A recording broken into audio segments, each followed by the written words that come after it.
इन्होंने world record हासिल किया है लेसिक सर्जरीज में। एक ही दिन में इन्होंने मैक्सिमम लेसिक सर्जरीज की हैं। Who was the most memorable patient for you? Most memorable patient एक पेशेंट थी जिसकी आंख में -30 का नंबर था और उसका नंबर हमने हटाया था। क्या कोई इंसान अंधा हो सकता है? हाँ, इम्पॉसिबल। अंधा कोई नहीं हो सकता। लोग आई ड्रॉप्स खरीद के लेके आते हैं जनरली। मार्केट में कुछ आयुर्वेदिक दवाइयाँ भी आती हैं। ओके। एंड उन आयुर्वेदिक दवाइयों में कुछ ऐसी चीज़ें लिखी होती हैं जो मिसलीड कर सकते हैं एक इंसान को। जैसे कभी कभी उन दवाइयों में लिखा होता है कि चश्मे का नंबर हटा देगी, या ये काला मोतिया ठीक कर देगी, या आंख का कैंसर ठीक कर देगी, या अगर नस हमारी सूख गई है उसको ठीक कर देगी। तो ऐसा पॉसिबल नहीं है। ये आजकल आई फ्लू बहुत चल रहा है, तो किसी इंसान ने एक रील बनाई हुई थी कि आंख में सीमेंट डाल लो, चूना डाल लो, उससे आई फ्लू ठीक हो जाएगा। अब आप आंख में चूना डालोगे तो आंख जल के खत्म हो जाएगी ऑब्वियसली। और ये रील इतनी वायरल हो रही है, इतना लोग इसको शेयर कर रहे हैं क्योंकि आजकल आई फ्लू का एक तरह से एपिडेमिक चल रहा है। सो ये this is important, honest and unfiltered.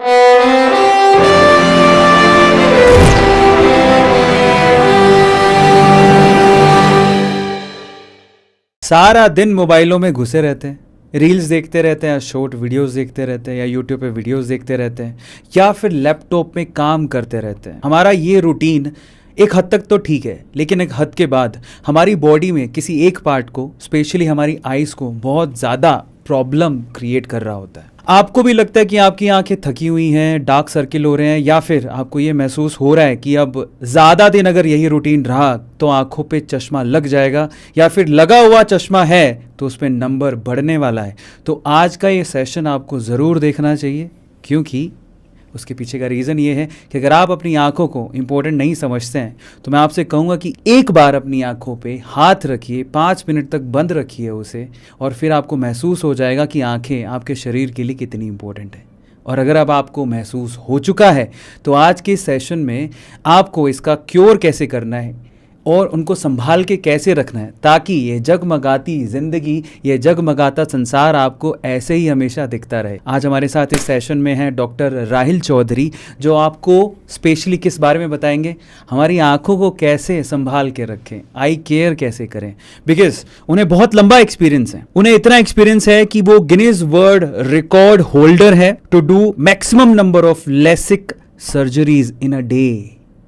और उसके अलावा यूट्यूब पे इनका आई केयर का चैनल भी है जिसका नाम है i7। i7 के नाम से इनका हॉस्पिटल भी है जहां पर ये आपको आई सर्जरीज और आई को केयर कैसे करते हैं उसके बारे में बताते हैं।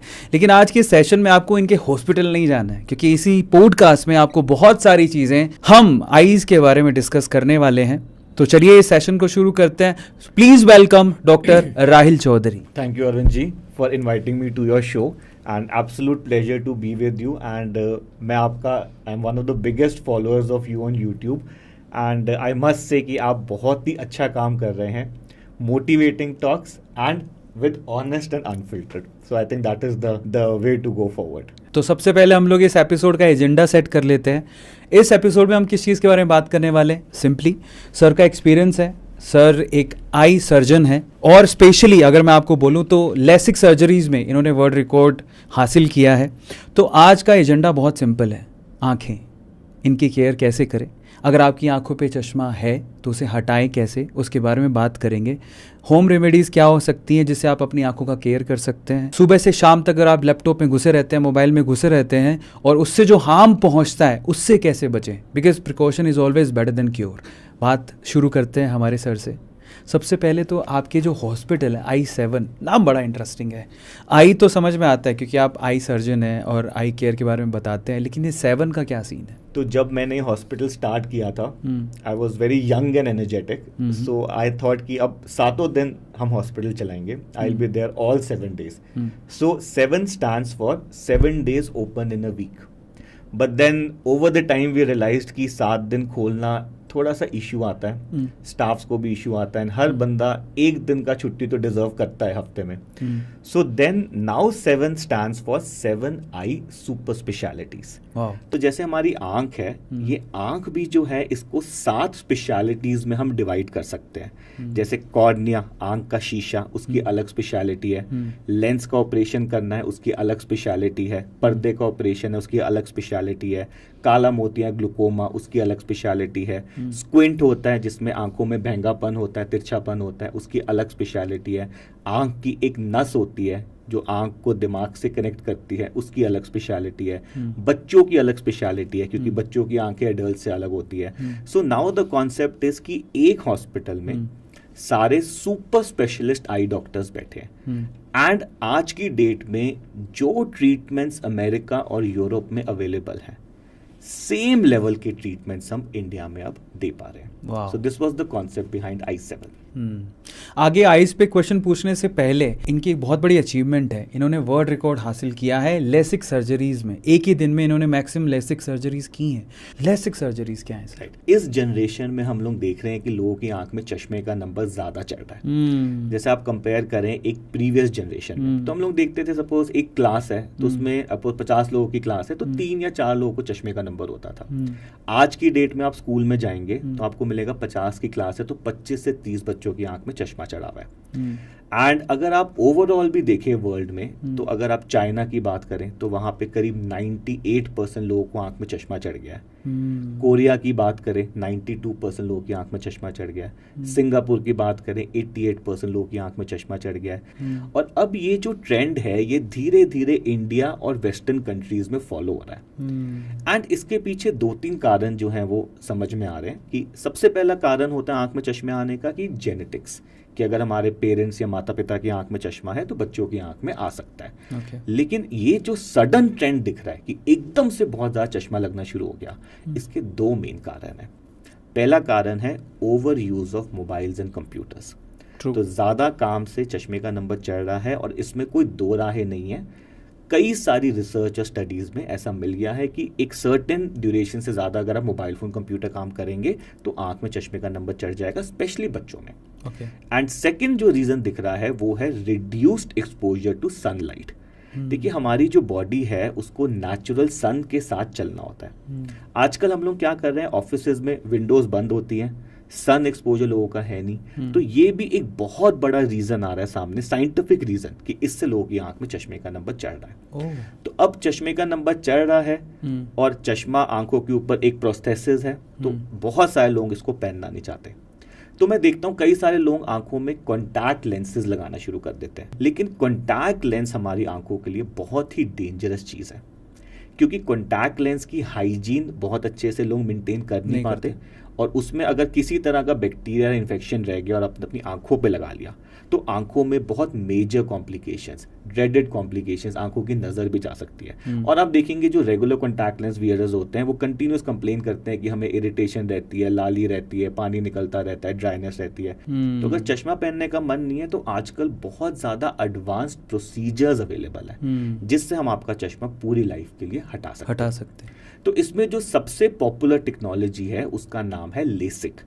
तो जो पहला प्रोसीजर आया था चश्मा हटाने का उसको लेसिक कहते थे। तो लेसिक तो अब घर घर में लोग जानते हैं कि चश्मा हटाना है तो लेजर वाला ऑपरेशन है जिसका नाम है लेसिक।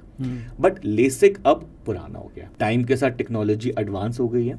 तो लेसिक के बाद एक और लेजर प्रोसीजर आया जिसका नाम है स्माइल, और उसके बाद अब एक और प्रोसीजर आ गया जिसका नाम है कॉन्ट्यूरा विजन। तो जो हमने गिनीज वर्ल्ड रिकॉर्ड बनाया था it was for 250 patients operated for Contoura vision procedure. 250 लोगों को एक ही दिन में कॉन्ट्यूरा सर्जरी से आपने क्योर किया। पहले तो कॉन्ट्यूरा सर्जरी किन को करवानी चाहिए? किसी भी इंसान या कोई भी जो चश्मा नहीं पहनना चाहता, वो इन सब प्रोसीजर्स को ऑप्ट कर सकता है। तो अगर 8 से नीचे है नंबर तो आप इन लेजर वाली टेक्नोलॉजीज का एडवांटेज ले सकते हैं, और अगर 8 नंबर से ऊपर है आपका चश्मे का नंबर तो ICL वाला लेंस वाला ऑपरेशन होगा। अच्छा, अब कोई भी इंसान जो ये सर्जरी या प्रोसीजर करवाना चाहता है उसके लिए 2 सबसे इंपॉर्टेंट चीजें हैं जो ध्यान रखनी है। सबसे पहली चीज कि आपकी उम्र जो है वो 18 से ऊपर होनी चाहिए। और दूसरी चीज कि आपके चश्मे का जो नंबर है वो स्टेबल होना चाहिए, मतलब पिछले 6 महीने में आपका चेंज नहीं होना चाहिए। क्योंकि मान लीजिए नंबर चेंज हो रहा है, इसका मतलब अभी आंख का साइज बढ़ रहा है तो अभी रुक जाओ। तो जब तक वो नंबर स्टेबल नहीं होगा तब तक ये ऑपरेशन नहीं करना। एक बारी ये 2 कंडीशंस फुलफिल हो जाती हैं फिर आपको हॉस्पिटल में करीब 10-15 तरह के टेस्ट कराने होते हैं। तो उन टेस्टिंग में कुछ काली पुतली की टेस्टिंग होती है, जिसमें काली पुतली की जो थिकनेस है, जो मोटाई है, उसका अच्छा होना बहुत ज़रूरी है, क्योंकि इस ऑपरेशन में हम थोड़ा सा काली पुतली को घिस के मोटाई को कम करते हैं। साथ ही साथ आपकी आंखों का ड्राइनेस का टेस्ट होगा, क्योंकि इस प्रोसीजर में थोड़ा ड्राइनेस भी आएगा। तो अगर आंखों में पहले से ही ड्राइनेस है, फिर हम ये ऑपरेशन नहीं करेंगे। और बहुत सारे टेस्ट होते हैं, आंखों के मैप्स लेना, पर्दे की जांच करना, चश्मे का नंबर अलग तरीके से निकालना। 10-15 तरह के टेस्ट से हम ये डिसाइड करते हैं कि किस में ये ऑपरेशन होना चाहिए और किस में नहीं होना चाहिए। आपकी आंखों में जो चश्मा लगा हो उसका नंबर बेसिकली 8 से कम है, तो इन कॉस्मिक सर्जरीज की तरफ आप जा सकते हो, जैसे कि सर ने नाम लिया। तो बहुत सारे टेस्ट की जब आप बात कर रहे हो तो उसमें आपने कहा कि आपको आंखों की काली पुतली को घिसना भी पड़ता है। ये सुन के काफ़ी लोग डर जाएंगे, तो थोड़ा इसके बारे में आप बताइए कि क्या लिटरली ये अंदर कोई डैमेज वैमेज तो नहीं हो जाए? ये तो मैंने as a layman to understand बोला था। उसको हम लोग अब्लेशन कहते हैं। ओके। तो सर ये जो प्रोसीजर्स होते हैं ना, ये पेशेंट के लिए बहुत ही कंफर्टेबल है। ओके। क्योंकि इन प्रोसीजर्स में कोई दर्द नहीं है, ओके, कोई इंजेक्शन नहीं है, ओके, कोई टांका नहीं है, कोई ब्लेड नहीं है, कोई पट्टी नहीं है, कोई हॉस्पिटलाइजेशन नहीं है। Only laser. It is pure laser. आप एक मशीन के नीचे लेटे हैं, ऊपर लेज़र मशीन है, 10-15 सेकेंड के लिए लेज़र आएगा। अगले दिन जब आप सुबह उठेंगे आपका चश्मा हट चुका होगा। 3-4 दिन का आपको थोड़ा परहेज रखना है कि आंखों में पानी ना जाए, धूल मिट्टी ना जाए, मोबाइल कंप्यूटर थोड़ा सा कम रखना है, और उसके बाद अपनी सारी रूटीन्स शुरू कर सकते हैं। चलिए अब आगे चलते हैं, बट मैं आपसे थोड़ा सा और डीप डाइव करूंगा इस पूरे प्रोसीजर के अंदर। बेसिकली कॉन्ट्यूरा जो सर्जरी है, आपने कहा कि बहुत सेफ है, बट 8 जिसका नंबर 8 से ऊपर है, उसके लिए जिस प्रोसीजर का आपने नाम बताया था उसको थोड़ा डीप डाइव करिए। 8 से नीचे हम लोग कॉन्ट्यूरा से ठीक कर रहे हैं। हाँ। क्योंकि कॉन्ट्यूरा में हम लोग क्या करते हैं, जैसे मैंने आपको बताया, काली पुतली पर अब्लेशन हो रही है। हाँ। तो एक लिमिट है कि हम आंख में कितना अब्लेशन या आंख को कितना घिस सकते हैं। एक सर्टेन लिमिट के बाद आंखों की सेफ्टी कॉम्प्रोमाइज हो जाती है। हाँ। तो 8 के ऊपर जो प्रोसीजर है उसको हम लोग कहते हैं ICL। ICL का मतलब है इम्प्लांटेबल कोलामर लेंस। कुछ लोग इसको इम्प्लांटेबल कॉन्टैक्ट लेंस भी कहते हैं। ओके। तो ये क्या चीज है, एक पतला सा लेंस होता है जिसमें आपके चश्मे की पावर है। इसको हम आंख के अंदर एक जगह होती है एंटीरियर चैम्बर, वहां पे हम इसको इम्प्लांट करते हैं परमानेंटली पूरे लाइफ के लिए, 100 साल के लिए। ओके। अच्छा, ये इतना बढ़िया प्रोसीजर है कि ये ऑपरेशन दिखता नहीं है। ओके। आपको महसूस नहीं होता कि आंख में कुछ डला है। ओके। एंड कल को पेशेंट पूछता है कि डॉक्टर साहब देखिए आंख के अंदर लेंस डल गया है। हाँ। अब ऐसा तो नहीं कि पूरी लाइफ मुझे कुछ ध्यान रखना पड़ेगा कि हाथ वाथ नहीं लगाना, ऐसा कुछ तो ऐसा भी कुछ नहीं है। जैसे हमने कॉन्ट्यूरा के बारे में बताया कि 4-5 दिन का परहेज है, सिमिलरली ICL में 4-5 दिन के परहेज के बाद आप नॉर्मल हो जाते हैं। उसके बाद आपका हाथ लग गया, खुजला लिया, मल लिया, रगड़ लिया, मसल लिया, गर्मी सर्दी, बारिश पानी, धूल मिट्टी, घर के काम, बाहर के काम, मोबाइल कंप्यूटर चलाओ 15-20 घंटे, मेकअप लगाओ, क्रिकेट खेलना है, फुटबॉल खेलना है, पानी के अंदर जाओ, अंडर वाटर डाइव करो, स्काई डाइव करो, मतलब जैसे एक नॉर्मल इंसान है, बिल्कुल आपको वैसे ही जीना है। तो फाइनली आपने सर्जरीज के बारे में जाना, अब थोड़े साइड इफेक्ट के बारे में पूछ लेते हैं। हालांकि ये कह रहे हैं काफ़ी सेफ है, बट फिर भी कुछ तो होगा, जानते हैं। तो सर साइड इफेक्ट क्या है, कोई साइड इफेक्ट है? हर ऑपरेशन के या मेडिकल प्रोसीजर के कुछ ना कुछ साइड इफेक्ट तो होगा। ऐसा नहीं हो सकता कि 100% साइड इफेक्ट फ्री है। ट्रू। तो ऑफ कोर्स कॉन्ट्यूरा या लेसिक कराएंगे उसमें भी साइड इफेक्ट्स हैं। हाँ। और ICL वगैरह कराएंगे उसमें भी साइड इफेक्ट है।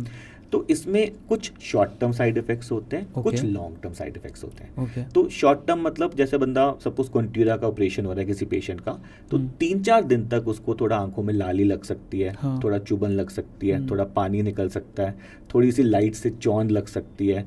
तो ये सब चीजें 4-5 दिन में आपकी सेट हो जाती है। 4-5 दिन में हो जाती है। हाँ। ओके। कोई साइड इफेक्ट जो थोड़ा सा लंबा चल सकता है उसको हम लोग कहते हैं dry eyes and ग्लेयर्स and Hallows. Okay. तो ये सारे जो लेजर प्रोसीजर्स हैं, हाँ। ये आंखों में ड्राइनेस लाएंगे। ड्राइनेस का मतलब आंखों में सूखापन, और इसको ठीक होने में 2 से 3 महीने लगेंगे ही लगेंगे। Okay. तो ऑपरेशन के बाद ऑल्दो आप 1 हफ्ते बाद अपना काम सब शुरू कर देते हो, लेकिन मेंटली प्रिपेयर रहना है कि 3 महीने तक ड्रॉप्स डालनी है।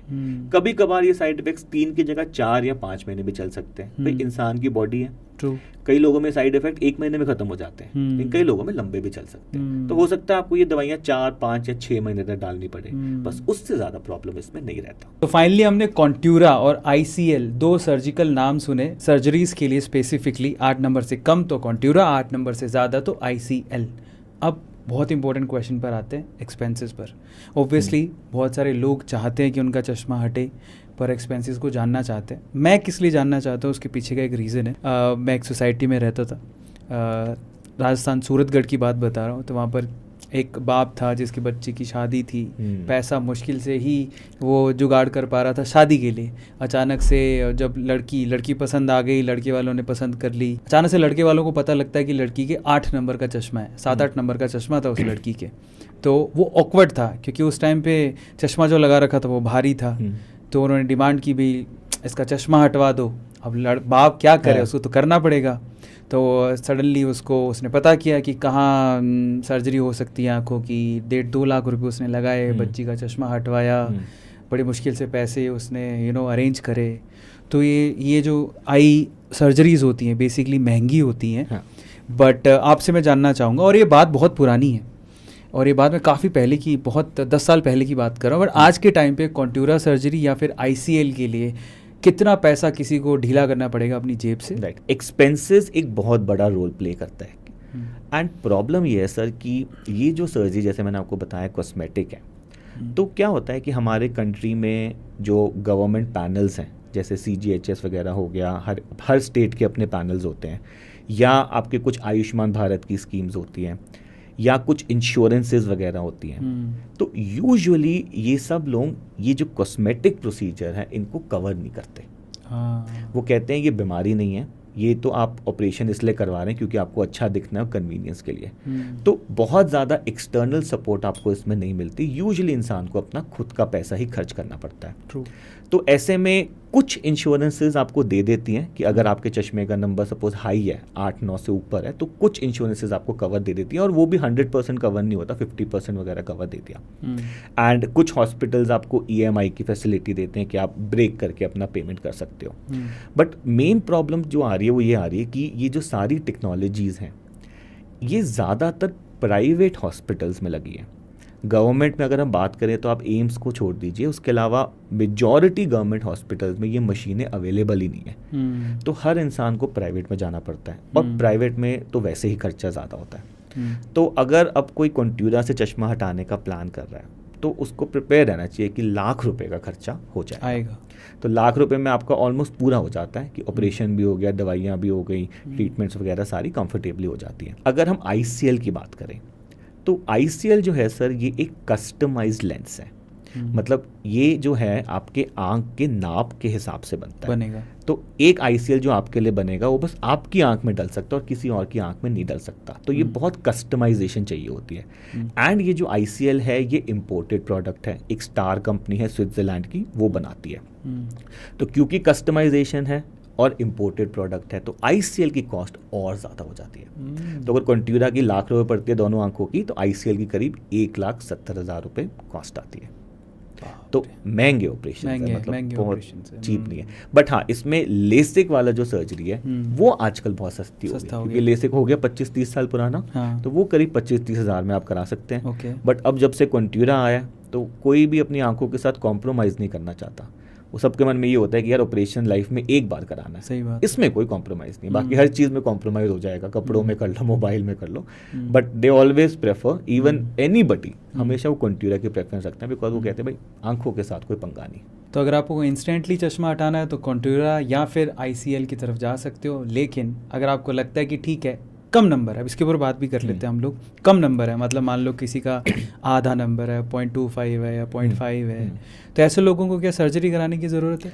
सर किसी की आंख में 0.25 का नंबर है तो उसको तो बहुत ज़्यादा फ़र्क ही नहीं पड़ता। अगर वो बिना चश्मे के भी घूमेंगे तो काफ़ी क्लैरिटी रहेगा, और चश्मा पहन लेंगे तो ऑफकोर्स इन्हांस क्लैरिटी मिलेगा। लेकिन ऐसे में लोगों को मैं ये देखता हूँ कि भाई बिना चश्मे के दिख रहे हैं तो वो चश्मा छोड़ ही देते हैं पहनना। और हमें ये भी समझना है कि अगर आपकी आंख में चश्मे का नंबर है और आप चश्मा नहीं पहन रहे हो तो ये बढ़ता जाएगा। तो आधा नंबर भी हो, it is advisable that you where glasses.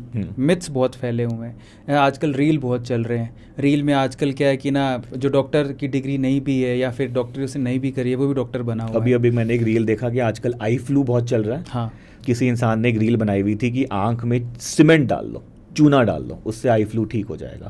अब आप आंख में चूना डालोगे तो आंख जल के खत्म हो जाएगी ऑब्वियसली। और ये रील इतनी वायरल हो रही है, इतना लोग इसको शेयर कर रहे हैं क्योंकि आजकल आई फ्लू का एक तरह से एपिडेमिक चल रहा है। सो ये this is important, honest and unfiltered, this is the most important. नहीं, बट सही जानकारी पहुंचना भी ज़रूरी है और डॉक्टर हमारे साथ है तो पूछ ही लेते हैं। तो सबसे पहले इसी के बारे में बात कर लेते हैं। दिल्ली में, आप दिल्ली से ही हैं, तो दिल्ली में ये बहुत ज़्यादा फैल रहा है आई फ्लू, इसके बारे में बताइए। होम रेमेडी क्या है? कोई होम रेमेडी नहीं है। ओके। एंड होम रेमेडी ज़बरदस्ती नहीं करनी। ओके। मैं कितने सारे लोगों को देखता हूँ आई फ्लू शुरू हो गया, वो आंख में घी डालना शुरू कर देते हैं, दूध डालना शुरू कर देते हैं, कुछ लोग गुलाब जल डाल लेते हैं, कुछ लोग शहद डाल लेते हैं। ये सब चीज़ें आपकी आंखों को ख़राब करेंगी। ओके। देखिए, हमारी आंखों का ऊपर वाले ने मैकेनिज्म ही ऐसा बनाया है कि वो अपने आप को खुद ही साफ रखती है। ओके। हमारी आंखों में जो आंसू हैं उसमें खुद में ही एंटीबैक्टीरियल प्रॉपर्टीज़ हैं, तो आपको एक्स्ट्रा कुछ नहीं डालना। बट हाँ, आई फ्लू में अगर एडवांस हो गई है इन्फेक्शन तो आपको एंटीबायोटिक, स्टेरॉइड वगैरह ड्रॉप्स की ज़रूरत पड़ेगी। तो एक डॉक्टर से कंसल्ट करके डालिए, क्योंकि कितनी बार मैं ऐसा देखता हूँ पेशेंट्स को आई फ्लू शुरू हुआ, वो किसी भी फार्मेसी या केमिस्ट की दुकान पे चले जाते हैं एंड वो बोलते हैं भाई आई फ्लू कोई नई चीज़ तो है नहीं, वो कहते हैं भाई हमें दवाई दे दो, आई फ्लू हो रहा है। एंड यूजुअली वो केमिस्ट उसको एंटीबायोटिक, स्टेरॉइड, डेक्सामेथासोन वगैरह दे देता है और उससे ये प्रॉब्लम और बढ़ जाती है। तो वन मैसेज फॉर ऑडियंसेस कि आपको अपनी आंखों का ऐसा कोई स्पेशल ध्यान नहीं रखना। ये सब चीज़ें जो हम डाल देते हैं आंखों में, इनका कोई फ़ायदा नहीं, आंखें साफ़ रहती हैं। और कोई प्रॉब्लम अगर होती है तो एक डॉक्टर से मिलकर आप इलाज कराएं तो बेटर है, क्योंकि ये जो सेल्फ ट्रीटमेंट, सेल्फ मेडिकेशन शुरू हो गया ना, रील्स देख ली, डाल लिया कुछ भी, फार्मेसी में गए कुछ भी डाल लिया, इससे और ज़्यादा हार्म हो रहा है। अच्छा, फिर मैं ऐसा देखता हूँ कुछ लोगों की आदत होती है कि वो सुबह उठ के आंखों में छपके मारते हैं पानी के, फिर वो मारते ही रहते हैं। 2-3 घंटे बाद फिर धो ली आंखें, फिर 2-3 घंटे बाद फिर धो ली आंखें, छपके मार लिया। ये भी बहुत ख़राब आदत है, क्योंकि उनको ऐसा लगता है कि हम आंखें धो रहे हैं तो आंखें साफ़ हो रही हैं, लेकिन आपको छपके मारने से आप अपनी आंखों के नेचुरल ऑयल्स जो हैं उनको वॉश ऑफ कर देते हैं, तो आंखों में ड्राइनेस की प्रॉब्लम आ सकती है। ओके। अच्छा, फिर मैं देखता हूँ कि सपोज़ किसी इंसान की नज़र कम हो रही है, तो लोगों ने सुना होता है भाई हरी सब्जियाँ खा लो, गाजर खा लो, आंवला खा लो। देखिए, ये सब जो वेजिटेबल्स हैं ये ऑफकोर्स विटामिन, मिनरल्स में बहुत रिच हैं, ओवरऑल आपकी बॉडी के लिए बहुत हेल्दी हैं, लेकिन आंखों की नज़र कम होने के 1000 कारण हैं। सही बात है। तो वो चेक होना ज़रूरी है। हो सकता है किसी इंसान का पर्दा उखड़ गया हो सकता है आंख में मोतियाबिंद आ रहा हो सकता है पुतली में कुछ गड़बड़ी आ गई हो, तो ये सब चीज़ें हरी सब्जियों से ठीक नहीं होगी। इसके लिए आपको प्रॉपर ट्रीटमेंट लेना पड़ेगा। एंड आजकल डॉक्टर की अवेलेबिलिटी इतनी डिफिकल्ट नहीं है। हमारी कंट्री में तो मेडिकल सिस्टम बहुत ही अच्छा है कि आंखों की प्रॉब्लम है तो आप आंखों के डॉक्टर से मिल सकते हो। कभी आप अमेरिका में, कनाडा में जाओ तो आंखों की प्रॉब्लम आंखों के डॉक्टर से नहीं मिल सकते आप। पहले आप एक जनरल डॉक्टर को दिखाओगे, वो देखेगा अच्छा आंख की प्रॉब्लम है, फिर वो एक आंखों के डॉक्टर को रेफर करेगा, उससे आपको 2-3 हफ्ते वेट करना है, फिर वो आंखों के डॉक्टर को लगता है कि यार ये तो सुपर स्पेशलिस्ट के पास जाना है, फिर वो सुपर स्पेशलिस्ट को रेफर करेगा। तो इतनी बड़ी चेन इंडिया में नहीं है। इंडिया में प्रॉब्लम है इमीडिएटली दिखाओ, ऑनलाइन कंसल्ट करो। फिर भी लोगों की थोड़ी अवेयरनेस कम है एंड लोग इस तरह के नुस्खे अपनाते हैं और अपना सेल्फ हार्म कर लेते हैं। कई लोगों के चश्मा है, लेकिन कई लोग सेफली अपनी आंखों को रखे हुए हैं, लेकिन फिर भी खतरा तो बना ही रहता है। कभी ना कभी किसी न किसी दिन मोबाइल की वजह से या लैपटॉप की वजह से, में भी हो सकता है आई फ्लू की वजह से या एक्सटर्नल रीज़न की वजह से चश्मा चढ़ जाए। आम जिंदगी में एक आम इंसान है, उनको किन किन चीज़ों का ध्यान रखना चाहिए? कुछ ऐसी चीज़ें हैं कि हम चश्मे का नंबर चढ़ने से रोक सकते हैं, स्पेशली बच्चों में। अगर पेरेंट्स ध्यान रखें कि 2 से 3 घंटे मोबाइल फ़ोन का एक्सपोजर ना हो या 2 से 3 घंटे बच्चे आउटडोर पार्टिसिपेट करें। अच्छा, अब हमारे पास कुछ ऐसी भी चीज़ें आ गई कि अगर चश्मे का नंबर चढ़ गया तो उसको हम बढ़ने से भी रोक सकते हैं। ओके। तो मान लीजिए किसी का चश्मे का नंबर 5 पहुंचना था, तो उसको हम 2 या 2.5 पे रोका जा सकता है। तो उसको हम लोग कहते हैं मायोपिया कंट्रोल। तो उसमें कुछ सर्टेन तरह के लेंसेज यूज़ होते हैं, सर्टेन तरह के चश्मे यूज़ होते हैं, कुछ सर्टेन तरह की दवाइयाँ जैसे एट्रोपिन वगैरह यूज़ होता है, और कुछ आपको सर्टेन हैबिट्स में चेंज करा जाता है और चश्मे का नंबर बढ़ने से काफ़ी हद तक रोका जा सकता है। तो चलो मैं कुछ होम रेमेडीज़ को लिस्ट आउट करता हूँ, आप बताना वो फ़ायदेमंद है या नहीं है। एक तो लोग सुरमा डालते हैं, थोड़ा सुरमा डालते हैं तो एकदम ठंडा हो जाता है। नहीं डालना, और बच्चों की आंख में तो बिल्कुल ही नहीं डालना, और नवजात शिशु की आंख में तो कतई नहीं डालना। वो तो आंख में इन्फेक्शन कर देता है। ओके। तो पर सुरमा डालने से आंखें ठंडी होती हैं, जिससे आंसू से निकलने वाला कचरा बाहर निकल जाता है। ये एक मिथ है। सुरमा डालने से कोई एडेड एडवांटेज नहीं होता। ठीक है। दूसरा होम रेमेडी की तरफ चलते हैं। लोग आई ड्रॉप्स खरीद के लेके आते हैं। जनरली मैंने देखा जो लैपटॉप मोबाइल यूज़ करते हैं वो शगुफा करते हैं, पूरे दिन तो देखते रहेंगे, फिर उसके बाद उनको आई ड्रॉप चाहिए, रात में 2 ड्रॉप डाल के फिर वो सोते हैं। Is it good? Eye drops में भी हमारे पास एक तो मॉडर्न मेडिसिन की आई ड्रॉप्स हैं जिसमें हमें पता है कि भाई कौन सी दवाई है, उसका साइड इफ़ेक्ट क्या होगा, उसके लॉन्ग टर्म इफ़ेक्ट्स क्या होंगे।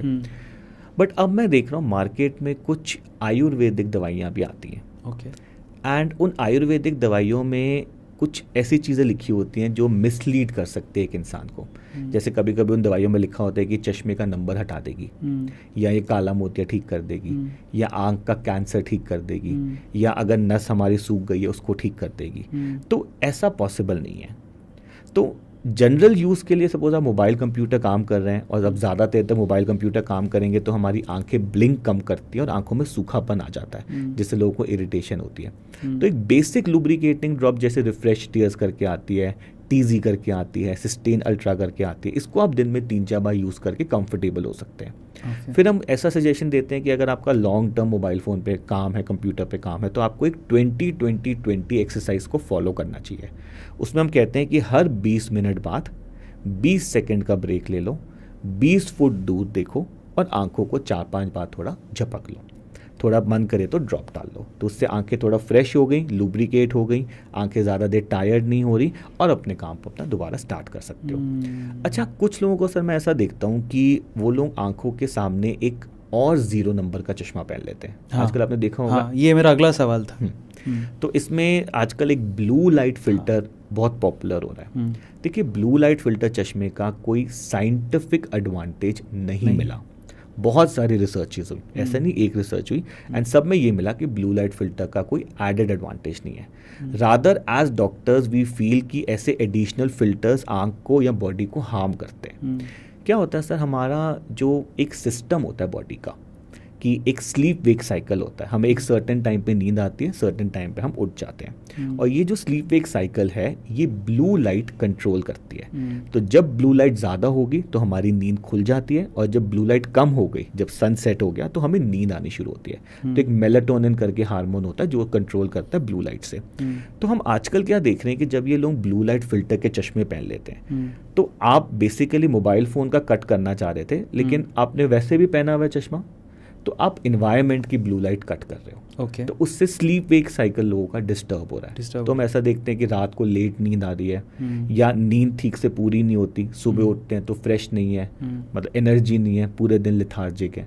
तो इस एडेड फिल्टर का कोई रिक्वायरमेंट नहीं है। एंटी ग्लेयर चश्मा जो पहनते हैं 0 नंबर का, उसका रोल है, क्योंकि कुछ लोगों की स्क्रीन्स जो होती हैं उसमें ग्लेयर होती है, शाइन मारती है, तो उससे ज़्यादातर शाइन आएगी तो आपको मोबाइल फ़ोन कंप्यूटर में काम करने में प्रॉब्लम आएगा, हेडेक्स आई एक्स बनेंगे। तो आई जो एंटी ग्लेयर चश्मा है उसका तो साइंटिफिक रोल है, ब्लू लाइट का बहुत ज़्यादा नहीं है। डॉक्टर साहब, एक और चीज़ बताइए आप, चलो ये तो हमारी मजबूरियाँ हो गई कि चलो चश्मा लगाया तो जो हटवा लेते हैं, सरकारी नौकरी करनी है, शादी होने वाली है, लेकिन कई लोग शौकिया तौर पे भी आते हैं कि आपके पास जैसे बोटॉक्स के लिए सर्जरी कराना है, सच उसके बारे में बताइए। देखिए, चश्मा हटाने का प्रोसीजर तो बेनली कॉस्मेटिक ही है। हाँ। तो जैसे मैं डिस्कस करा, 50% लोग हैं जिनको मेडिकल पर्पजेज या शादी के लिए होता है, 50% लोग होते हैं जो शौक के लिए हटवाते हैं, जैसे पहनने का मन नहीं है, रोज़ रोज़ की हैसल है।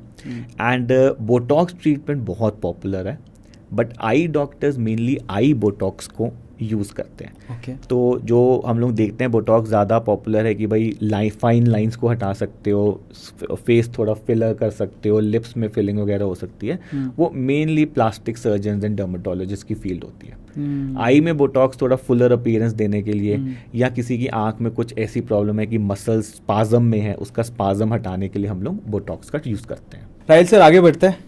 जैसे कि आपने कहा कि इंडिया का जो हमारा मेडिकल सिस्टम है, हमारा हॉस्पिटल सिस्टम है, काफ़ी अच्छा है, हमें ऐसे चक्कर नहीं काटने पड़ते कि पहले इस सर्जन को दिखाओ या इस डॉक्टर को दिखाओ, जनरल डॉक्टर देखेगा, फिर उसके बाद आई सर्जन के पास जाना है आपको। लेकिन फिर भी जैसे मैं आंकड़े देख रहा था और हम लोग डिस्कस भी कर रहे थे, आपने जैसे बताया कि इंडिया को ब्लाइंड कैपिटल भी कहा जाता है, यहाँ सबसे ज़्यादा आपको बेसिकली ब्लाइंड पीपल मिलेंगे। Yes. तो इस आंकड़े के बारे में आप क्या? Unfortunately sir, that is the sad reality of a country. Okay. And इसका जो मेन कारण है वो ये है कि हमारे देश में डॉक्टर्स की बहुत कमी है। तो हम सारी पॉपुलेशन को केटर करने के लिए, सपोज आंखों की फील्ड की बात करें तो हमें करीब 1.5 लाख आंखों के डॉक्टर्स चाहिए, एंड टोटल डॉक्टर्स हमारे देश में करीब 26,000 है, 26-27,000। तो ये जो डेफिशिएंसी है, इससे बैकलॉग बहुत बढ़ता जा रहा है। एंड ये जो ब्लाइंड कैपिटल हम बन गए हैं, ये एक ऐसी बीमारी की वजह से बने जिसको हम लोग कहते हैं कैटरैक्ट या मोतियाबिंद। इस बीमारी में क्या होता है, और ये हर इंसान को होनी है, उम्र के साथ आने वाली प्रॉब्लम है। जैसे उम्र के साथ हम सबके बाल सफ़ेद हो जाते हैं, वैसे उम्र के साथ हम सबकी आंखों के अंदर एक लेंस होता है, वो भी बढ़ती उम्र के साथ सफ़ेद हो जाएगा, जिसकी वजह से नज़र हमारी डाउन हो जाती है। और इसको केवल एक छोटे से 10 मिनट के ऑपरेशन से ठीक करा जा सकता है। बट क्योंकि इंफ्रास्ट्रक्चर की कमी है across the length and breadth of country and doctors की कमी है, तो बहुत बड़ा बैकलॉग बन गया है इन सब पेशेंट्स का। तो दिस इज़ द रीज़न कि हम ब्लाइंड कैपिटल बन गए हैं। एंड अगर हम वेस्टर्न कंट्रीज़ की बात करें तो वहाँ पे ब्लाइंडनेस का कारण होता है डायबिटिक रेटिनोपैथी, मतलब शुगर की वजह से पर्दे में खराबी आ गई, नज़र डाउन हो गई। बट हमारी कंट्री में वो कैटरैक्ट है, और कैटरैक्ट का इलाज करा जा सकता है, प्रिवेंटेबल डिजीज़ है 10 मिनट के ऑपरेशन से। बट हाँ, थोड़ा सा हमारा नंबर ऑफ डॉक्टर्स की बहुत कमी है। अच्छा, एक और चीज़ मेरे दिमाग में आ रही थी, पुराने टाइम पे हमारे जो दादा परदादा थे उनको तो ये सब प्रॉब्लम ज़्यादा होती नहीं थी। आजकल ये जो कंजम्पटिवाइटिस से लेके, मोतियाबिंद से लेके, आंखों का ये डार्क सर्किल से लेके बहुत प्रॉब्लम्स आजकल आई की फेस कर रहे हैं। आपको क्या लगता है कि लाइफस्टाइल में ऐसा पहले लाइफ प्योर होती थी, अच्छा घी खाते थे, एडल्ट्रेटेड खाना नहीं होता था, मोबाइल कंप्यूटर हमारी लाइफ में नहीं थे, धूप में निकलते थे, आउटडोर एक्टिविटीज़ में पार्टिसिपेट करते थे, हेल्दी खाना खाते थे, तो बीमारियां कम होती थी। अब गंद मचा हुआ है, पूरे दिन मोबाइल पे इंसान लगा हुआ है, बॉडी का ध्यान नहीं रखना, इतने सारे एडल्ट्रेशन चीज़ें आ रही है, किसी में कोई मिलावट, किसी में कोई मिलावट, तो वो भी तो ओवरऑल आपकी बॉडी को उतना ही हार्म कर रही हैं। तो जितनी सारी चीज़ें बढ़ती जा रही हैं उतनी ये बीमारियाँ बढ़ती जा रही हैं। तो फाइनली अगर मैं कोई पूछूँ कि आम इंसान है जिसको आपका पॉडकास्ट सुनने के बाद उसको लगता है अभी तो मेरी आंखें ठीक हैं और क्या पता आगे खुदा ना खास्ता कुछ हो जाए, तो आप 3 ऐसी एडवाइसेस क्या देंगे जो घर पे वो हमेशा केयर करे उस चीज़ की? एक तो सेल्फ मेडिकेट नहीं करना। ओके। ऐसा नहीं करना कि कोई प्रॉब्लम हुई तो किसी भी जगह से दवाई ले ली, या कोई यूट्यूब पे या रील देख के दवाई डाल ली। कोई भी ऐसी चीज़ हो जहाँ पे आपको लग रहा है मेरी आंखें नॉर्मल नहीं है, एक बार ही अपने डॉक्टर से मिल लो। ओके। एंड कुछ माइलस्टोन्स होते हैं जहाँ पे आंखों को चेक करना थोड़ा ज़रूरी होता है। ओके। देखिए, वैसे तो हम कहते हैं कि हर इंसान को हर साल एक बार करानी चाहिए, पर इतना कोई आता नहीं है, किसी के पास टाइम नहीं होता, तो हम कह रहे हैं कुछ ऐसे माइलस्टोन्स है एटलीस्ट इस टाइम तो करा लो। जैसे जब बच्चा नया नया नवजात शिशु है, अभी पैदा हुआ है, तो कितनी सारी आंखों की बीमारियां हैं, अगर एट बर्थ डायग्नोस नहीं हुई तो पूरी लाइफ उस बच्चे की नज़र खराब हो जाएगी। तो पैदा होते एक बारी चेक होना है, एक बारी बच्चे की उम्र 5-6 साल हो जाए तब चेक करना ज़रूरी है, एक बारी 18-19 की साल पूरी हो जाए जब आंखों की ग्रोथ पूरी हो गई है तब चेक करना ज़रूरी है। फिर ऐसी कई सारी बीमारियां हैं जो 40-45 साल के बाद लगती है, जैसे प्रेस बायोपिया हो गया, काले मोतिया की प्रॉब्लम हो गई। तो किसी के फैमिली में अगर हिस्ट्री है काले मोतिया की तो 40-45 साल में उसको अपनी आंखों का चेकअप वगैरह कराना शुरू कर देना चाहिए। डायबिटीज़ की प्रॉब्लम है तो उन पेशेंट्स को तो साल में एक बार कराना ही चाहिए, क्योंकि डायबिटीज़ का असर अगर पर्दे में आ गया तो नज़र बहुत डाउन हो जाती है। तो अगर इतने भी माइलस्टोन्स आप फॉलो कर लेंगे ना तो ओवरऑल आपकी जो है आईज में कभी प्रॉब्लम नहीं आनी चाहिए। अच्छा, फाइनली अगर मैं आपसे पूछूं, आपने क्योंकि बहुत सारे काफ़ी टाइम से आप काम कर रहे हो, बहुत सारे लोगों को आपने ट्रीट किया है, कभी किसी सेलेब को ट्रीट किया आपने? बहुत सारे सेलिब्रिटीज़ आते हैं but I can't name them because we have a disclosure agreement कि पेशेंट्स की डिटेल्स हम पब्लिक प्लेटफॉर्म पे नहीं बता सकते। But I can tell you very big celebrities, अच्छा, and well known politicians, well known actors, they come to get their eyes operated. मैंने ये भी सुना है कि सोनू सूद, वो स्टोरी सर कुछ ऐसी है जो भी आपने शेयर करी थी कि जैसे लड़की की शादी नहीं हो रही थी। हाँ। तो ऑलमोस्ट सिमिलर सी स्टोरी थी कि एक गांव की लड़की थी जिसकी आंख में अच्छा खासा 7-8 का नंबर था, एंड बस वही प्रॉब्लम थी कि शादी हो नहीं रही, एंड चश्मा अगर वो हटा ले तो 8 नंबर का चश्मा अगर आप हटा लो तो कुछ भी नहीं दिखेगा, और पहन लो तो पहले लोग चिढ़ाएंगे भाई डबल बैटरी चश्मिश, और शादी भी नहीं हो रही। एंड क्योंकि वो बहुत इतना फाइनेंशियली वेल ऑफ नहीं थी कि 1 लाख की सर्जरी अफोर्ड कर ले, तो उसने सोनू सूद जी को कॉन्टैक्ट करा, and Sonu Sood ji was kind and gracious enough कि उनकी टीम ने हमें कॉन्टैक्ट करा, and we said why not, एक सोशल कॉज के लिए करके देखते हैं। And so we invited that girl to our hospital, फिर हमने उसका फ्री में ऑपरेशन करा, फिर उसकी शादी भी हो गई, कभी कभार हमसे मिलने भी आते with her husband, and she is happy. So these kind of stories we see every day. देखिए, अब डॉक्टर साहब, जैसे अब अभी हम बात कर रहे थे कि सेलिब्रिटी, कितने सेलिब्रिटीज़ को आपने ट्रीट करा, आपने कहा कि ये डिस्क्लोज तो नहीं कर सकते, पर सोनू सर का आपने केस बताया। ऐसी जो केस है उसमें मैं जानना चाहता हूँ कि साल भर में ऑब्वियसली देखो पैसा कमाना बुरी बात नहीं है, पैसा हर कोई कमाता है, और कहीं ना कहीं प्राइम रीज़न भी होता है, इसके लिए कोई डिनाई नहीं कर सकता, ये बिटर ट्रुथ है ना। पर आप भी मैं भी। अरविंद बट जी, मैं आपसे कहता हूँ एक चीज़, मेरा जो सवाल था कि पूरे साल भर जो हम ट्रीट करते हैं, आप एक दिन में 40 ट्रीटमेंट करते हैं तो ओबियसली साल भर में बहुत सारे ट्रीटमेंट हो जाते होंगे। मेरा सिर्फ इतना सवाल है कि उसमें से कितने ट्रीटमेंट है, और बहुत ज़रूरी भी है, कितने ट्रीटमेंट वो फ्री ऑफ कॉस्ट होते हैं जिसमें आप एक सेवा भाव से करते हैं? I think probably 20 to 30 per year.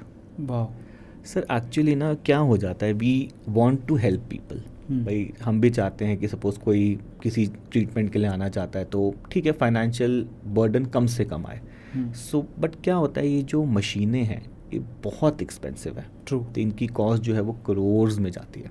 True. Plus इस तरह का सेटअप चलाना कि चेकअप्स करने हैं, आपको प्रोफेशनल्स को रखना है जिनको पता हो कैसे चेक करना है हर चीज़, उसकी भी एक एडेड कॉस्ट है। हॉस्पिटल की कॉस्ट है, स्टाफ की कॉस्ट है, हॉस्पिटल के अपने एक्सपेंसेस हैं, मशीन्स के मेंटेनेंस के एक्सपेंसेस हैं।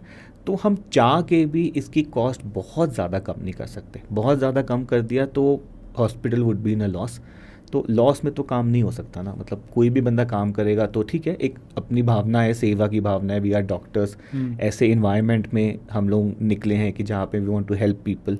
जैसे हम लोग कैटरैक्ट के जो ऑपरेशन हैं मोतियाबिंद के, ये हर हफ्ते हम करीब 20-25 लोगों के फ्री करते हैं। तो हर हफ्ते हमारा कैंप लगता है, वहाँ पे पेशेंट्स आते हैं, उनका फ्री में ट्रीटमेंट होता है। बट ये कॉस्मेटिक सर्जरी को फ्री करना बहुत एक लिमिट आ जाती है उसमें। तो some people of course we want to help, but बहुत ज़्यादा इसमें हम हेल्प नहीं कर पाते बिकॉज इसके अपने एक्सपेंसेस जो हैं बहुत ज़्यादा है। तो पिक क्या कहती है, जिसमें पहली पिक्चर हम आपको दिखाने वाले हैं, ये मेरे भी फेवरेट है, बड़े प्यार से बात करते हैं। खान सर की फ़ोटो है। हाँ। एंड ये पटना की फ़ोटो है जब मैं खान सर से मिलने गया था। एंड पटना में हमारी एक आई डॉक्टर्स की कॉन्फ्रेंस थी, तो मैंने कहा चलो इसी बहाने सर से मिलाते हैं। एक्चुअली खान सर से मिलने का मन इसलिए था क्योंकि पटना बिहार से बहुत सारे स्टूडेंट्स आते हैं जो एसएससी, जेडी, सीपीओ, डिफेंस वगैरह इन सब की तैयारी कर रहे होते हैं। उनकी आंख में चश्मा चढ़ा होता है। तो वो आते थे और वो मुझे बताते थे खान सर के बारे में। तो इसी तरह से फिर मैंने खान सर की वीडियोज़ वगैरह देखनी शुरू करी। And very intelligent and very sweet person. तो फिर हमने फ़ोन करा कि सर आपके बहुत सारे स्टूडेंट्स आते हैं, एक बारी मैं आपसे भी मिलना चाहता हूँ, वेरी इंस्पायर्ड। तो इस जेंटलमैन, उन्होंने बोला एनी टाइम यार, कभी भी आके मिलो। सो ये उनकी ऑफिस की फ़ोटो है। दूसरी इंटरेस्टिंग फ़ोटो लग रही है जिसमें आप भी मुझे दिखाई दे रहे हैं, ये फ़ोटो। राइट, ये फ़ोटो है जब हम गए थे अफ्रीका। ओके। तो अफ्रीका में एक कंट्री है जिसका नाम है गाम्बिया। वहाँ पे हेल्थ फैसिलिटीज़ बिल्कुल ज़ीरो है एक तरह से। सो हम लोग वहाँ पे गए थे और वहाँ पे हमने इनके साथ, गवर्नमेंट के साथ मिलके वहाँ पे ऑप्थल्मोलॉजी या आई का जो हॉस्पिटल है उसको स्टार्ट किया था। So I was a consultant to the embassy of Gambia. तो वो हमको यहाँ से ले गए थे और फिर वहाँ पे कौन सी मशीन लगनी है, कैसे हॉस्पिटल सेट करना है, कैसे कैसे ट्रीटमेंट्स होती हैं। तो वहाँ पे करीब 20-25 दिन थे और वहाँ के डॉक्टर्स को या पैरामेडिक्स को ट्रेन करके आए थे। तो ये जो आप देखेंगे ये सारी मिनिस्ट्री की फ़ोटोज़ हैं, ये गाम्बिया के सारे मिनिस्टर्स हैं एंड उनके साथ एक फ़ोटो है वहाँ की। पर मैं सरप्राइज हूँ कि ये सारे सूटेड बूटेड लग रहे हैं, लेकिन मेडिकल फैसिलिटीज़ वहाँ पर आप बता रहे हैं ज़ीरो है। नहीं, सूट तो सब पहन ही लेते हैं, सूट में क्या है। मेडिकल फैसिलिटीज़ जो आई ट्रीटमेंट्स है ना, उसके लिए बहुत, उसके लिए इंफ्रा नहीं है, बेसिक फैसिलिटीज़ भी नहीं है। तो मतलब आँख में कोई प्रॉब्लम होगी तो या तो आप उस कंट्री को छोड़ के दूसरी कंट्री में जाओ इलाज कराने, या बस आप ऐसे ही बैठे रहो। सो जब ये पहला अपना बना रहे थे वहाँ पे, they were making a full fledged unit for eye, so they invited us for consultation. तो ये वहाँ की फ़ोटो है। अगली फ़ोटो में मेरे फेवरेट पॉलिटिशियन है मनोज जी के साथ फ़ोटो है। एंड मनोज जी ने हमारी हेल्प करी थी कैंप्स ऑर्गेनाइज करने में।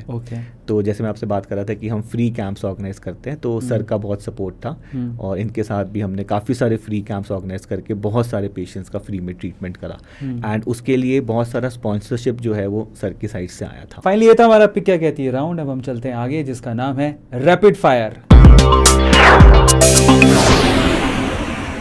First question, Who was the most memorable patient for you? I think most memorable patient था मेरा जिसका -30 का नंबर था, एक लड़की का।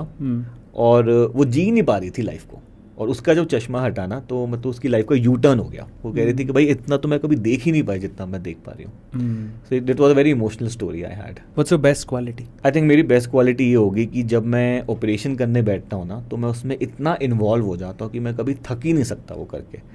तो दैट इज आई यू से ना 40 ऑपरेशन एक दिन में कैसे कर लिया, बिकॉज जब मैं ऑपरेशन करने बैठता हूँ तो मेरे को डबल एनर्जी आती है उसको करते हुए। तभी रात के 3-3 बजे तक करता रहता हूँ, I am full of energy. Who is your all time favourite doctor? All time favourite doctor? Oh my mother and my father. Amazing. पापा भी डॉक्टर है, मेरे मदर भी डॉक्टर है। पापा तो मेरे आई सर्जन है, उन्हीं से मेरी को इंस्पिरेशन मिली है। And my mother is a physician. What's your specific goal? 10,000 लोगों को एम्प्लॉयमेंट देना चाहता हूँ amazing in my hospital. What's your favourite movie? I love watching horror movies. Okay. तो कंज्यूरिंग है या बहुत सारी हॉन्टेड मूवीज जो वो देखी थी। और ऐसा हॉरर मूवी के साथ एक इंसिडेंट भी हुआ था कि एक मूवी बनी थी नैना करके। हाँ। उसमें ये दिखाया गया था कि जैसे हम आई डोनेशन की बात कर रहे थे, तो किसी ने अपनी आंखों का दान करा और दूसरे इंसान की आंख पे लगाया गया, और जिस इंसान की आंख में ऑपरेशन हुआ उसको आत्मा वगैरह दिखनी शुरू हो गई, जिस इंसान से डोनेट किया गया था। तो आई थिंक ये मैं लोगों के मन में मिथ क्लियर करना चाहता हूँ कि आई डोनेशन एक बहुत ही नोबल चीज़ है।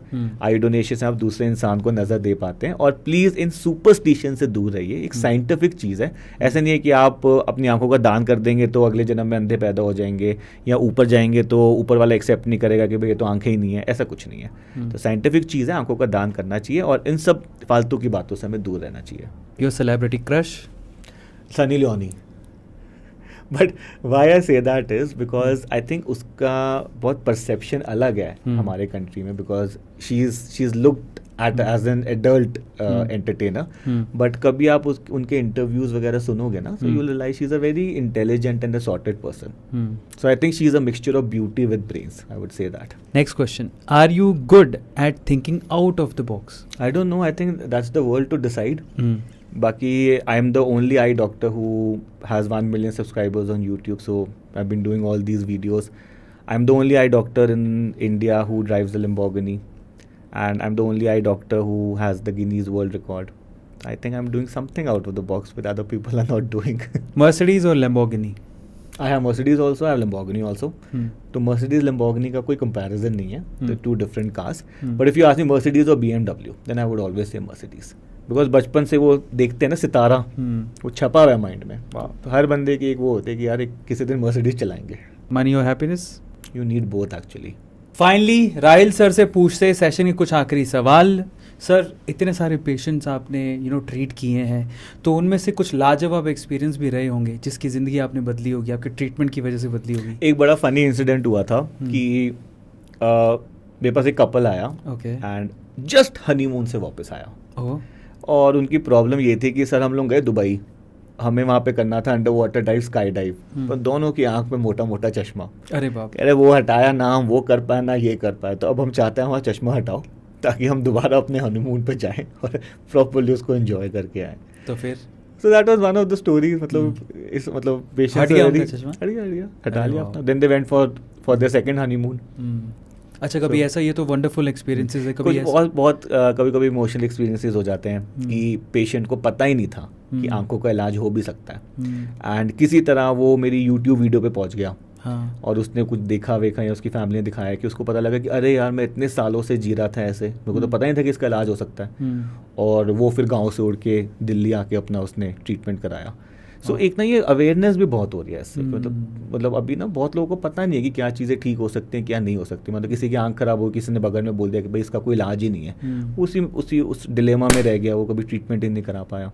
तो इस यूट्यूब चैनल से मैं ये देखा है कि लोगों की बहुत ज़्यादा अवेयरनेस हो रही है। मतलब इवन एक जो कोई ऐसा इंसान जिसको पता भी नहीं था, वो भी अब अपना सुपर स्पेशलिटी ट्रीटमेंट करा रहा है। तो फाइनली अगर आपको ये पॉडकास्ट देखने के बाद कोई रीच आउट करना चाहे तो उसके 3 ऐसे रिसोर्सेज क्या होने चाहिए? मतलब वो इजीली आपको रीच आउट सिंपल है, कॉल कर सकते हो हॉस्पिटल में। हॉस्पिटल का मेल आईडी है, and of course most welcome to come and meet me. क्योंकि अल्टीमेटली देखिए टेली कंसल्टेशन पे, वीडियो कंसल्टेशन पे एक लिमिट तक हम गाइडेंस दे सकते हैं। अल्टीमेटली डॉक्टर को पेशेंट को फिजिकली देखना ही पड़ेगा अगर पूरा ट्रीटमेंट करना है तो। I7 का इनका हॉस्पिटल है, मैंने अभी सर से पूछा कहाँ पर है, लाजपत नगर में है। तो I7 लाजपत नगर आप ढूंढो, आपको एड्रेस मिल जाएगा और वहाँ पर। तो मतलब we have 7 hospitals in Delhi, सारे आंखों के ही हॉस्पिटल्स हैं, but I am in Lajpat Nagar, मैं वहाँ पे बैठता हूँ। मैं खुद बहुत इंस्पायर हूँ आपकी जर्नी को देख के। लिटरली ये बहुत बड़ी बात है कि आपने मतलब आपने और आपकी टीम ने स्पेसिफिकली एक वर्ल्ड रिकॉर्ड बनाया। एक ही दिन में आपने इतने सारे ऑपरेशंस करे, इतने सारे लोगों की आंखों को आप ठीक कर रहे हैं, उनको रोशनी दे रहे हैं, देखने का मौका दे रहे हैं। संसार बहुत खूबसूरत है, लेकिन उसके बावजूद भी, इतना एक्सपीरियंस लेने के बाद भी, अगर मैं आपसे पूछूं, क्योंकि इतनी यंग एज में आप 31 साल के हैं और आप कब से कर रहे हैं डॉक्टरी? 4 years, 4 to 5 years। 4 to 5 years। उसके पहले आपने MBBS और MS भी किया, 18 I started, है ना? हाँ। तो बहुत बड़ी बात है। आपका इतना लंबा एक्सपीरियंस में ऐसी कोई 3 एडवाइसेस, क्योंकि आजकल का यूथ मैंने देखा है कि इतना सीरियस नहीं लेता अपने अपने करियर को, और आपने इतना अपने करियर को सीरियसली भी लिया, इतना नाम भी कमाया और अब इतना पैसा भी और इतना फेम भी कमाया आपने। सो 3 ऐसी एडवाइसेस जो आप देना चाहो आज के यूथ को। आई थिंक आज का यूथ ना थोड़ा सा डिलेमा में है। हाँ। एंड बहुत ज़्यादा लोग मेडिसिन की फील्ड की टुवर्ड्स नहीं जा रहे हैं। स्पेशली वो लोग आजकल देखते हैं कि डॉक्टर्स पे वायलेंस हो रहा है, पेशेंट्स थोड़ा सा हॉस्पिटल को तोड़ वोड़ दिया, इस तरह की चीज़ें काफ़ी सुनने में आती हैं। सो लोगों को थोड़ा सा इस प्रोफेशन से डर लगता है। But I think I want to tell all the audiences कि डॉक्टर से ज़्यादा फुलफिलिंग प्रोफेशन इस दुनिया में कोई नहीं है। ट्रू। आई थिंक हम सारे काम तो करते ही हैं, हम सबको काम करना है, but most of the people I see कि काम कर रहे हैं, फ्रस्ट्रेटेड हैं, या उस काम को एंजॉय नहीं कर रहे, बस मजबूरी में कर रहे हैं क्योंकि पैसा कमाना है। बट आई थिंक जब आप एक एज अ डॉक्टर किसी का इलाज करते हो और वो पेशेंट ठीक हो जाता है, तो उस पेशेंट से ज़्यादा डॉक्टर को खुशी मिलती है। So it's a very satisfying and fulfilling profession. मतलब जब मैं रात को सोता हूँ तो I sleep like a happy person कि I made somebody's difference in somebody's life. And एक और मैं चीज़ आपको बताना चाहूँगा आपके चैनल के माध्यम से कि देखिए, हमारी आँख में, हमारे देश में ऐसे बहुत सारे पेशेंट्स हैं जो दोबारा देख सकते हैं अगर कोई अपनी आँखों का दान करते। तो आई डोनेशन जो चीज़ होती है, हम जब हमारी मृत्यु हो जाती है तो हमारे शरीर का कोई रोल नहीं है, हमें उसको यहाँ दफना देना है या जला देना है। तो अगर हम अपनी आँखों का दान करते हैं और उससे कोई और इंसान दोबारा देख पाए, तो आई थिंक इससे बड़ा पुण्य का काम और कुछ नहीं हो सकता। तो मैं बहुत ज़्यादा एफर्ट डालता हूँ इस पर, मैं इधर उधर लोगों को मिलता हूँ, अवेयर करता हूँ, कैंप्स लग रहे हैं, टॉक्स हो रही हैं कि I think we all should pledge to donate. आँखों का दान कर दो, और आप एक इंसान आँखों का दान करेगा ना, 2 लोग दोबारा देख पाएंगे। तो वो आई थिंक थोड़ा सा लोगों को करना चाहिए। क्या बात है। सो फाइनली इतने अच्छे पॉजिटिव नोट और पॉजिटिव मैसेज से इस सेशन का एंड हो रहा है। मैं तो बहुत खुश हूँ, और मैं आप लोगों से फिर से सर की तरह रिक्वेस्ट करना चाहूँगा कि, और मैं भी खुद भी कोशिश करूँगा, इसके लिए कोई प्लस साइन होता है, ऐसे कुछ होता है? एक प्रोसेस है कि आप अपने आप को रजिस्टर भी करा सकते हो अपने आई बैंक में। लेकिन अगर आपने मान लीजिए रजिस्टर नहीं भी कराया, तो अपने फैमिली वालों को बोल दीजिए कि जब मेरी डेथ होगी एक बार किसी डॉक्टर को आई बैंक से बुला लेना और मेरी आंखों का दान करा देना। और आई बैंक की facility all over India available है, बड़े हॉस्पिटल्स में तो सब में ही होता है। बस एक फ़ोन कॉल की देरी है कि किसी की डेथ हुई, उसने फ़ोन कर दिया ना, तो 2 लोगों को रोशनी और मिल जाएगी। अमेजिंग, बहुत सारी नॉलेजेबल चीज़ें जानने को मिली। और मैं आप लोगों से फिर से कहूँगा, अगर आप डॉक्टर राहिल चौधरी जी से कंसल्टेशन चाहते हैं तो डिस्क्रिप्शन बॉक्स जाके चेक करो। उनसे मिलना चाहते हैं तो दिल्ली जाओ, उनसे मिल के आओ। इनका यूट्यूब पे भी एक चैनल है, बहुत ही अमेजिंग चैनल है, और वहाँ पर नॉलेजेबल चीज़ें आई केयर के बारे में, आई सर्जरी के बारे में डालते ही रहते हैं। वहाँ पर 1 मिलियन सब्सक्राइबर होने वाले हैं, by the grace of God, है ना। और मैं चाहता हूँ कि इस पॉडकास्ट के ज़रिए आप जब इनको देख रहे हो तो इनके चैनल को सब्सक्राइब करो, ताकि ये अच्छी चीज़ें और डॉक्टर सर के जो नॉलेज है बेसिकली वो दुनिया तक पहुँचे। So do subscribe the channel of doctor Rahil Chaudhary, और इसी तरह से अच्छी चीज़ों को फैलाते रहो, खुश रहो, आबाद रहो, और अच्छी दुनिया को अपनी अच्छी अच्छी आंखों से देखते रहो। Thank you so much. Do share, subscribe and like. Good night.